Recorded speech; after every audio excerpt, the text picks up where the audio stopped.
Hi all, this is Alessandro Mastroianni from Croros. Today I have the great pleasure of having a fantastic guest with us, James Redding. Hi James, thank you so much for being with us. I'm really excited about having this chat with you. Well, thanks for having me. I'm excited to chat with you. So, as usual, we must start with, the classic question on how you get started in the industry. I'm always fascinated to ask this because there is no such thing as a standard entry to this industry for us. So I'm excited to hear your story. Can you share a bit Sure. of that? I mean, I've always been interested in sound. I was in a bunch of bands in high school and stuff. I started playing guitar when I was in sixth grade, so about 12 years old. And I wanted to be the consummate rock star, right? I wanted to be Slash was one of my idols, and then I just wanted to be that person. Obviously can't meet the Slash standard. So, but then I realized I wasn't actually a very good musician. I was really good at making noise, but musicality, I could tell when something was off, but I couldn't get myself to produce what I wanted necessarily. So I got into recording my friends and such. I went to Ithaca College in upstate New York.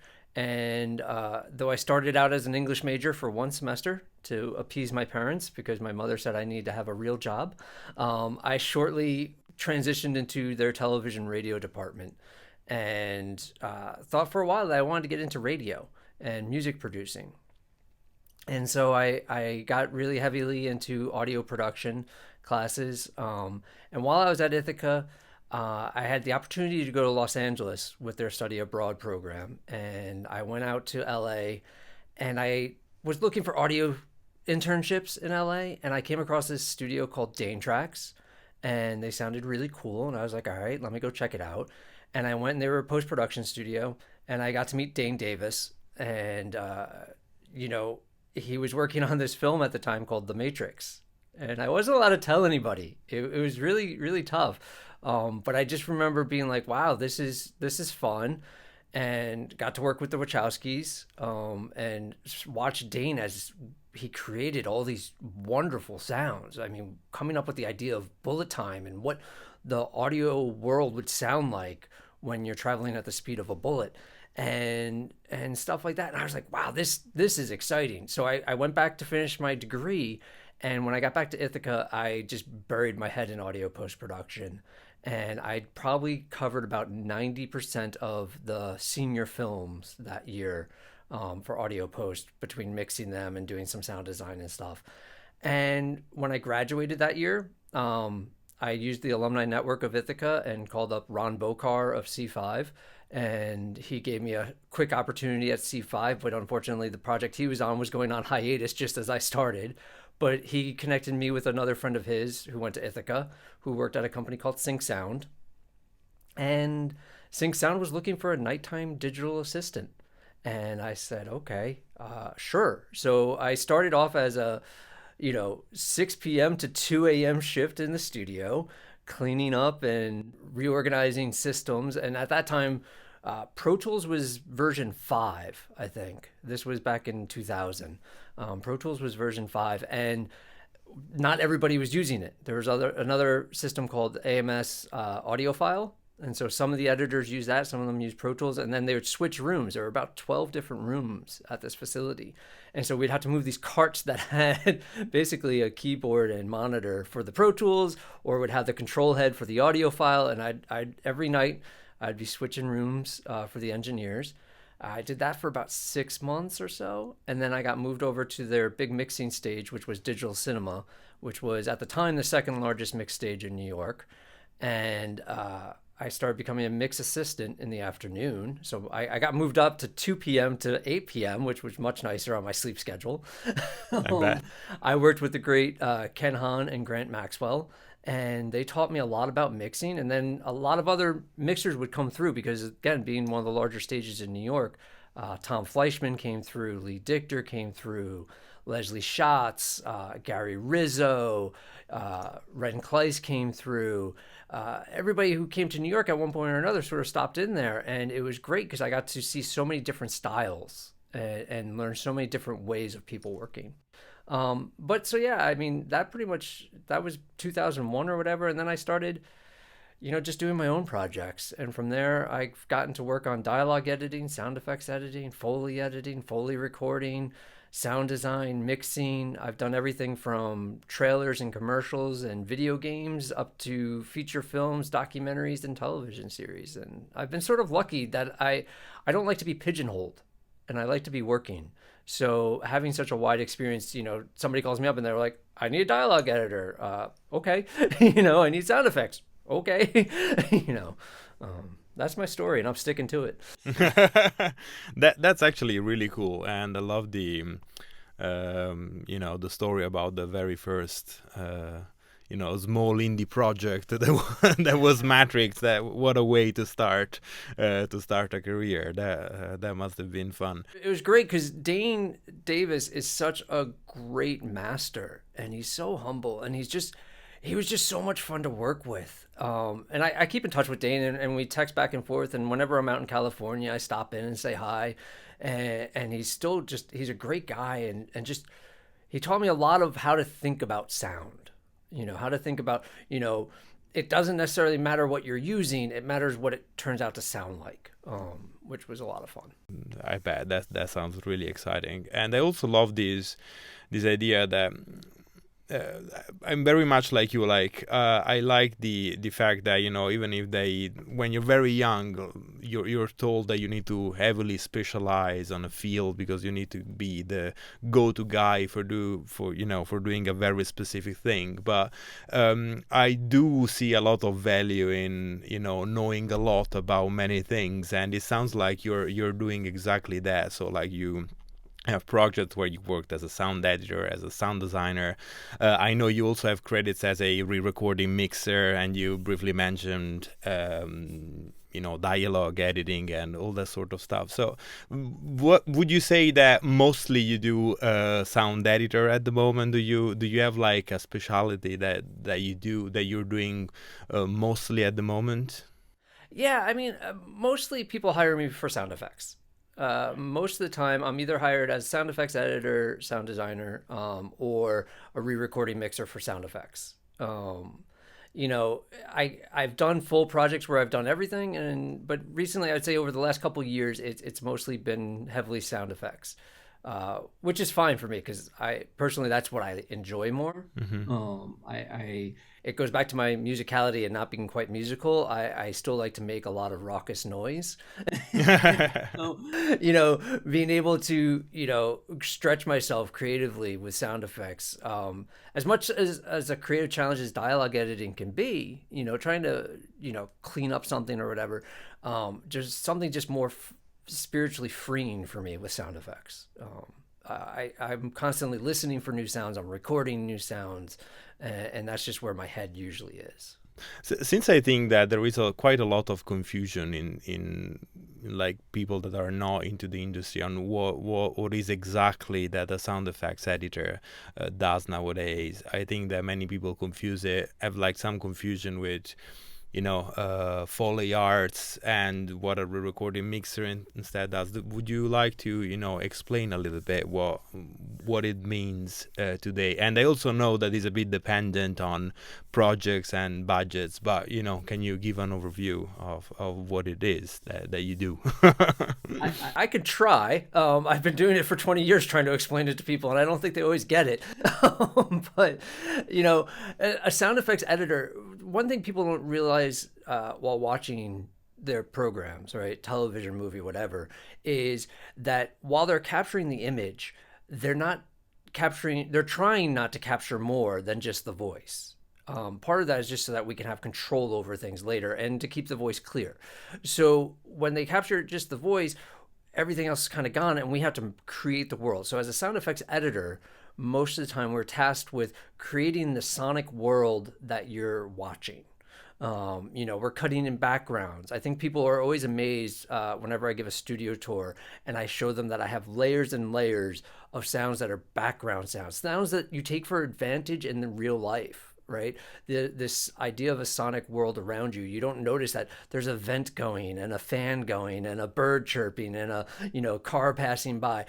As a sound effects editor, I noticed all that stuff, and I'm putting that in to build this sonic world for what you're watching, because the whether it's reality or fiction that you're watching, we're still trying to just capture that voice, and it would sound very weird without the rest of the world around it, but we have to control it.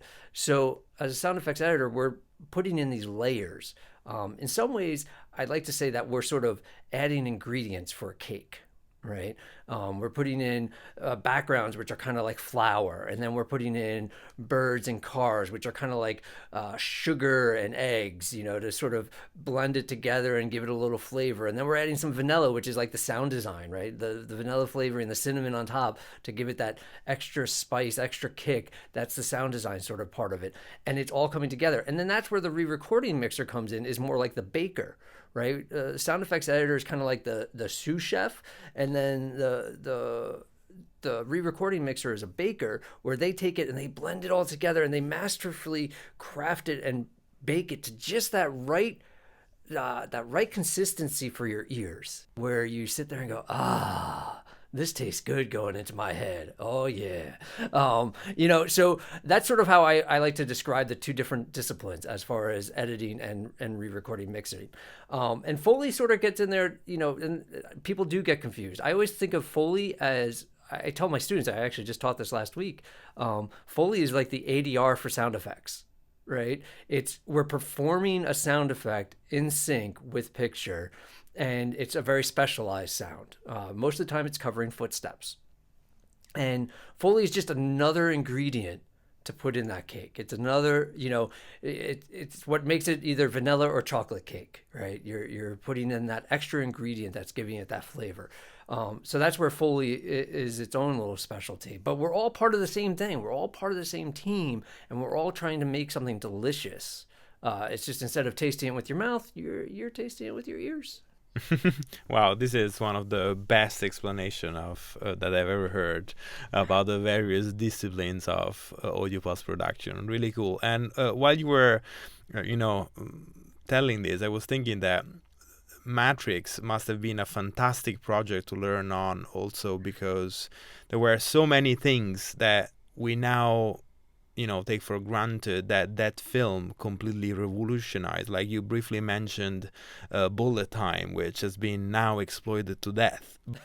That was the very first thing. And what is the sound of slow motion? What is how do you create a sound that doesn't exist? And must have been like a very cool project to start. It was great, and the best part about it working at Dane Tracks was, it was a very small audio post crew.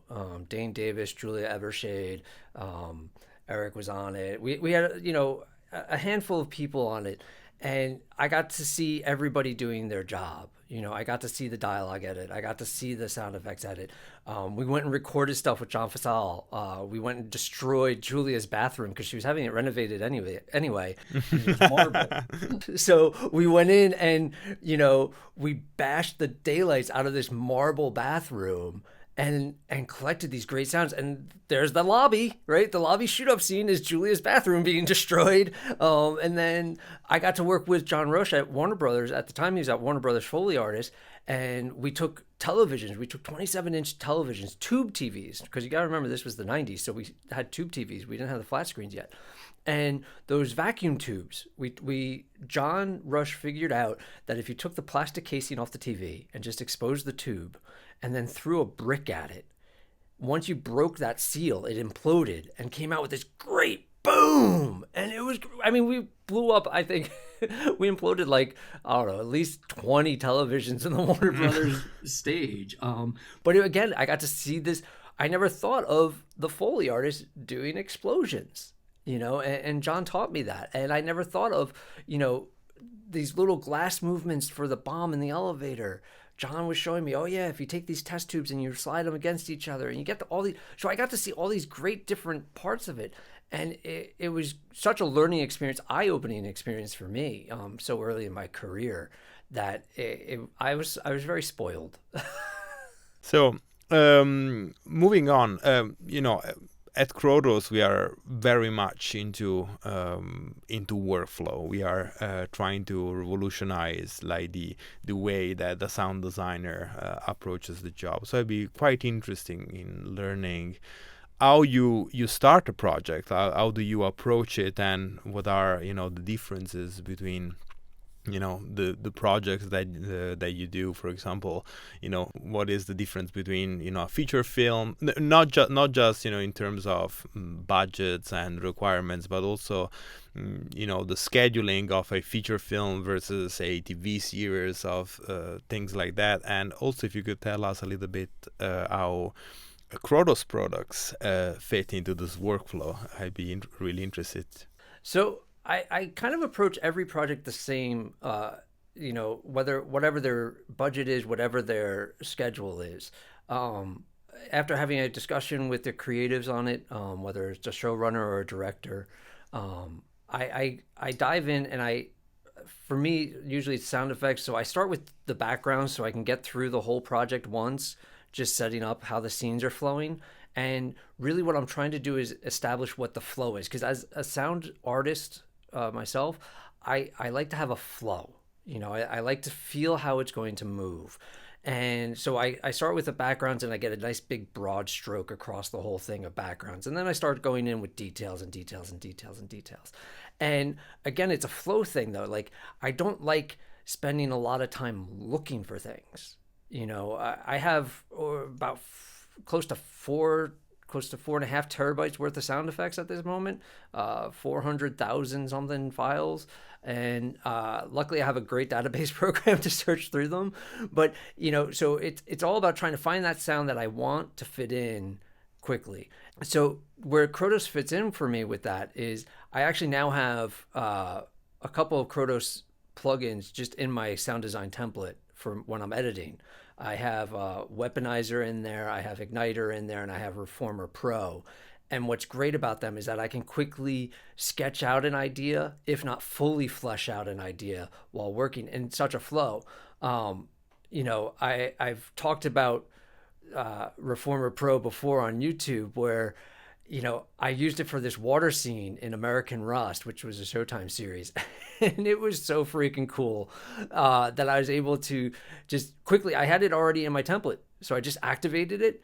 I put up my microphone, I loaded in some water sounds, and then as I'm watching this person swimming underwater, I'm like, ooh, and it's triggering all these water sounds. And the water scene went like that. Whereas if I was to do it the traditional way, it would have taken me a long time to get the right water sounds, and then you had to cut them in right, and then you had to sit there and you had to, you kind of lose that flow. There is a momentum to it, but you kind of lose the flow. It's nice to be able to quickly get things done. Same with Weaponizer. I've used Weaponizer in a number of different ways for not only gunshots. City on the Hill, every gunshot is since season 2 has been performed with Weaponizer because it's great because I can quickly pull up a couple guns that I've already designed in there because these are all supposed to be real world guns. So I've designed a couple of specific ones in there that I can sit there and I have my keyboard next to me and I just trigger them as I see them go by with the muzzle flashes on screen, and I can go in and readjust them if I want to. Sometimes what's great is that I can take what the picture editor has already put in, because if they haven't put in the muzzle flashes, they usually put in a temp sound effect. And I can usually take their temp sound effect, and since Weaponizer is an instrument in Pro Tools, I put it up on the MIDI track, it recognizes it as MIDI, and I can match what the picture editor has put in as their timing.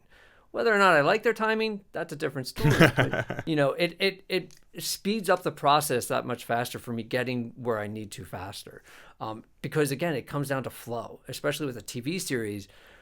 A show like City on a Hill, it's a 1-hour program that we have 7 days to edit. So it's a very tight turnaround, and they're expecting cinematic. And then when we go to films, usually it's a 2-hour film that I get something like 6 weeks to edit on. So, the turnaround comes out differently. The flow ends up being different, but I still approach it the same way. I start with broad strokes and then I go in more and more detail, which, it depends on how much time and how quickly I can do it is how much detail we can get done. So that's why a quick way of working comes in really handy. Having my tools readily available to me is very important. Yeah, I think that's a great point. I also like, other than the actual, obviously saving of time. I really like this idea of performing your own sound effects. Like, I like this fact that you can really remove a barrier between the final project and you as a sound designer. You don't need to, it's less editing. It's less mouse and keyboard, and is more sort of a fluid experience while working on it, which I personally enjoy a lot. Yeah. Yeah, especially with like Igniter. Since I've gotten that again, starting about season 2 of City on a Hill, I think is when I got a lot of these tools. I have Igniter so that I have it on my tablet that I can control the rev with my tablet. So I can just sit there with just a glide of my finger riding that rev, and you get that. You can follow that flow of the car that you're working on. Weaponizer. Just the other day, I was doing a gunfight that had shots, and then we needed to hear impacts, and it was great because you can separate those different parts of Weaponizer. You can do the main shot, the body, and the tail, and everything. And so I made the tail the impacts, and then since you can control it with different keyboard notes, right? I could do the shot, and then I could do the tail with my other finger, and it was great because then you get the rhythm, right? Everything in life has a rhythm, and you can get the rhythm of the edit of what's happening. And even though it might not necessarily be represented on picture, you that rhythm sort of is almost more important. And so you can sort of play that gunshot. And it's ridiculous. You're playing gunshots, but it helps the emotion of a story, in ways that people aren't even conscious of.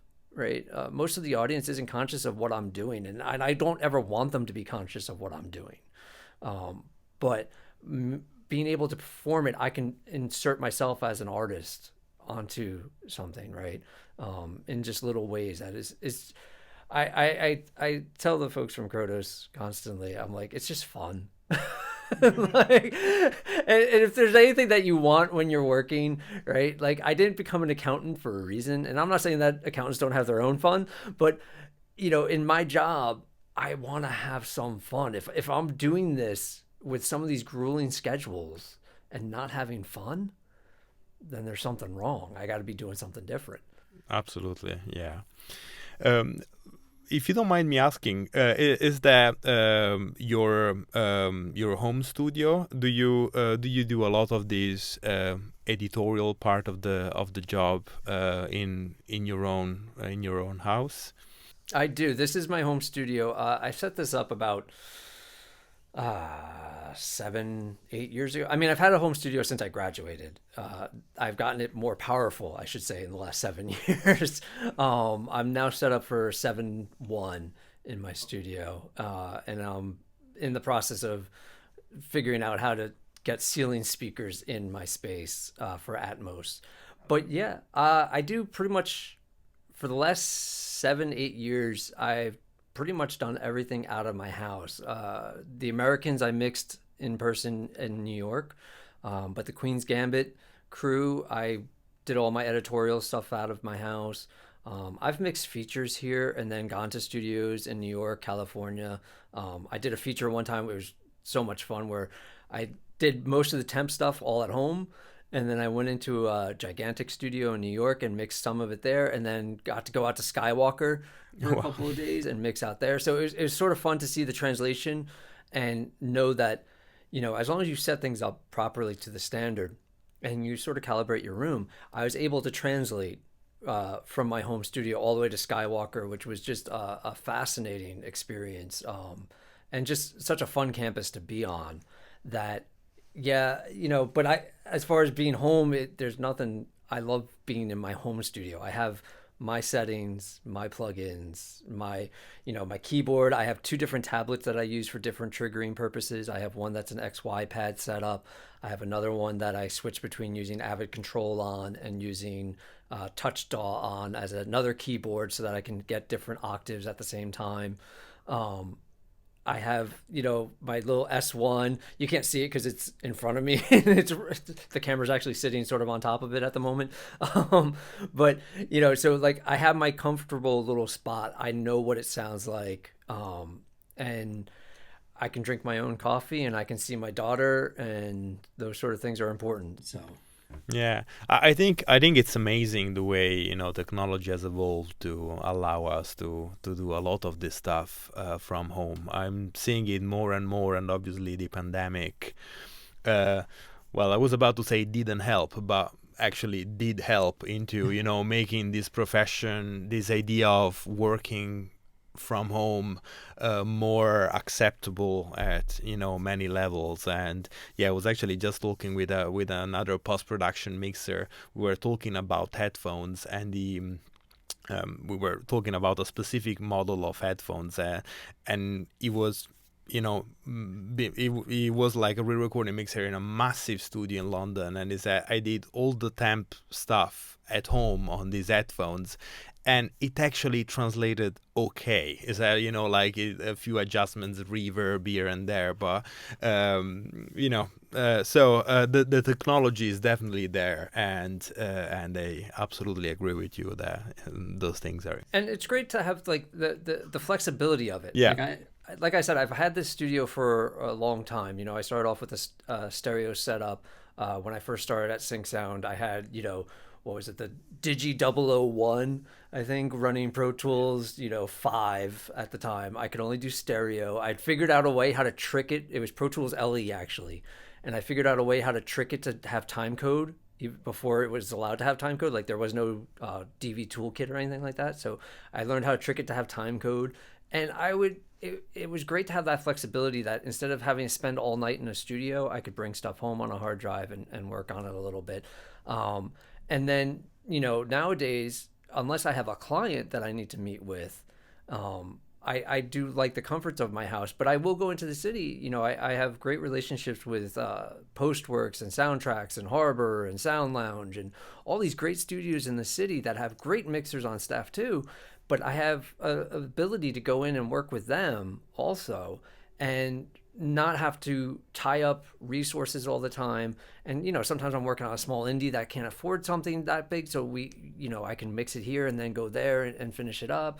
But the other thing that I really like is, I have my settings the way I like it. I have a comfort level of certain things that, I did find while I was at Sync Sound, I was constantly switching rooms, and I would always have to like bring my settings with me or reset them up.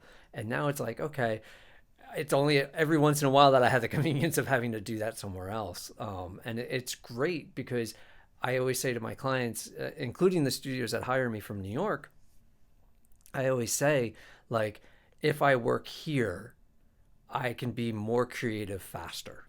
Yeah.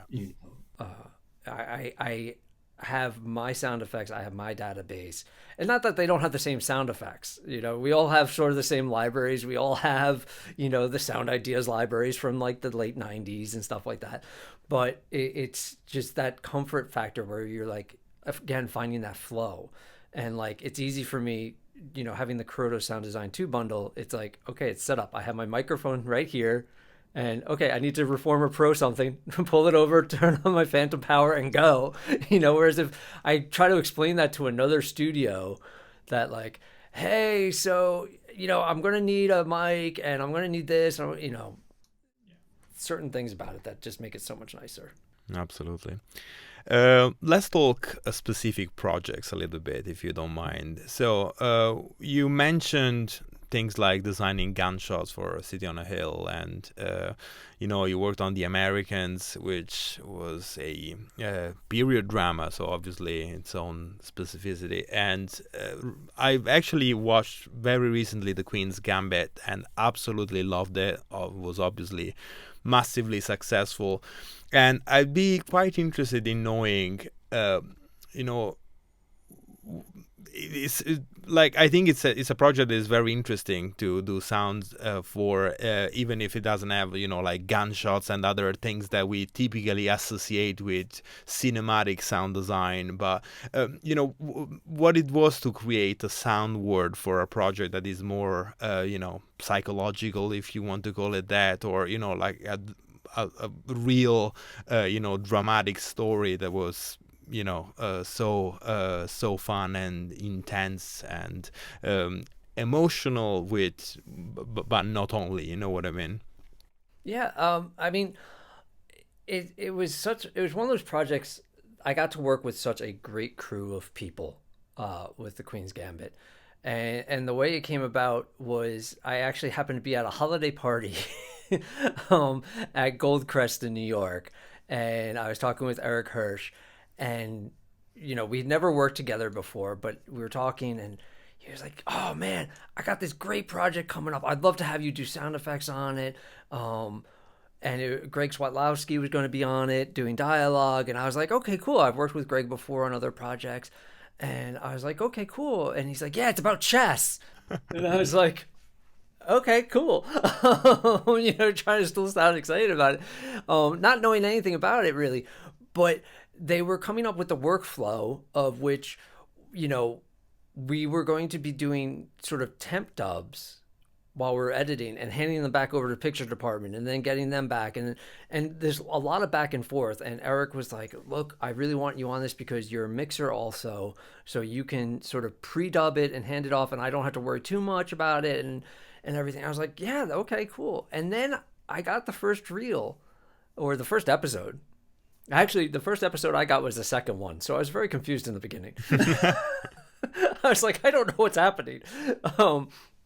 But, I got the first one and it was just shot so well and it was acted so well and it was edited so well, and when I started watching, I was like, okay, this isn't just chess, right? Like, this is something more. This is something that is a beautiful piece of craftsmanship across the board. And it was only fitting to try to match that with audio. And so my first task, and actually what ended up being my biggest task for the whole thing, was doing the backgrounds and coming up with what the world was going to sound like. It is a period piece. So it's trying to figure that out, right? Trying to make sure that you're staying within that realm. But it's also psychological. And how do you make the basement sound like a basement, but not be a basement, but be something else, right? It's part of Beth's sort of upbringing to some extent. It's a scary thing that she sort of goes through, and opens up a world to her that she didn't have before. So it was one of those things where you sit there and you're like, wow, okay, I gotta meet this, and those are my favorite projects. Those when you have a project that you can see all the layers that have gone into it so far and how good it's going to be, you're like, okay, I gotta raise my game up, and those are great because they push you and they challenge you. And again, working with such a great team, Pat Cicero. I mean, it ended up being weird because while we were working on it is when the pandemic hit of COVID-19. And so everybody just sort of did this weird 180. I was already working from home, right? I was already here, but everybody else was scrambling, trying to figure out how to make that work. And so a lot of communication was lost during part of that, but it pulled through wonderfully. I was not able to be at the final mixes, unfortunately. But man, was I super happy when I saw them, though, because I watched it with the rest of the world on Netflix when it was first released. And I just remember writing to Eric and being like, wow, this sounds amazing, So it was a pleasure to be part of that. Let's finish off with talking a little bit about the future. You're also involved in education. You teach at NYU, right? Yes, I do.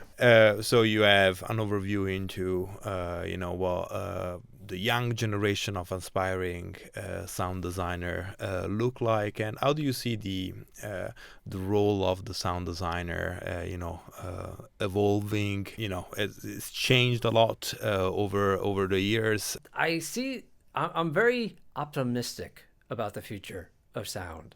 I've seen it grow, from what it was some of the great classics of what sound design was and how we've advanced so far. There are some setbacks every once in a while because audio is one of those things that people don't understand quite yet. They like to say they understand it, right? Everybody's heard the quote, sound is 50% of the film. But a lot of young filmmakers don't really understand how we expand the screen because it's hard for them to touch it. It's not tangible to them. When they see a picture edit, they understand the picture edit. But when we change a frequency, depending on their hearing, right, whether or not it works for them, right? But the young sound designers, the young students that I have coming through my class, I teach a sound mix workshop at NYU every semester. It's 14 classes. And so I'm with these kids for a semester, and I'm seeing some great promise of kids who are getting it. They understand what their role is and how important it is and how to do it. And they pick up, because of the fact that all these advancements have been made in the tools, they are able to get to places where, like, before, when I was first starting out, it was like, oh, hold on, I have to cut this mag reel, right? And now they're just like, oh, give me 2 seconds and I'll tap it out on my keyboard and it's done. And so they're able to push it that much further. And I think they're understanding the importance, and they're trying to tell their friends who are filmmakers, who are directors at NYU, hey, let's capture the audio correctly in the beginning. Hey, this is what I can do for you in the end. And that communication is starting a lot more, which is very promising, because that's, I think, the one thing that holds productions back is not understanding that you need to capture it correctly the first time, audio-wise. It's always going to be better. As far as advice that I always give people is don't ever, shun away a job, right? My first job was that nighttime studio assistant. It was that, 6 p.m. to 2 a.m. And I was lifeguarding during the day and then would go to the studio at night because I wasn't making enough money at night, and, yeah, was it grueling? Yeah. But I also learned a lot, because one of the great things about working at night is that there are a few editors. So I got to sit in with the editors, always ask questions, always, try to learn something new. Even constantly now myself, I'm always trying to push myself into learning new techniques, learning new ways of doing something. I've been reteaching myself things about MIDI that I had forgotten, that I had learned in school. I always learn from other people. Right. I learn from my students. Like, I always tell them, like, I'll teach you quick keys that you don't know, but I expect to get something back from you. And what I get back from them is their thought process. Right. Everybody has a different way of hearing. Always learn from what other people are doing. We sit there and do critical listening classes where we sit there and listen to other people's mixes. And yeah, we pick them apart a little bit, but we pick them apart so that we can make things better, right? We're not knocking the mixes. We're knocking, like, oh, what could have been happening here that caused that to happen, right? Yeah. It could have been a bad day. It could have been a rush schedule. It could have been X, Y, and Z. How can we try to mitigate that in our future projects? So always learn, always ask, and don't be afraid to, sort of step out a little bit. Don't be obnoxious about it, obviously, but don't be afraid to step out and try to show off a little bit. Try to, you're gonna fail. And that's part of the learning process. There are times where I make sounds that I'm like, this is the coolest sound ever. And then I play it for the director or the editor, and they're like, what is that? Turn that off. I don't like that. And you're like, oh, but that was like an hour of my time, But if I didn't do that, I wouldn't have learned the technique that I used to do that. I wouldn't have pushed myself that much further. Don't be afraid to ask questions. Nobody expects you to know everything. Even nowadays, I don't expect myself to know everything. Thank you so much for this, James. It was, really fun chat, and thank you so much as always for taking the time. Yeah, anytime. And we should just do this once a month just to catch up. Yeah, that'd be fun.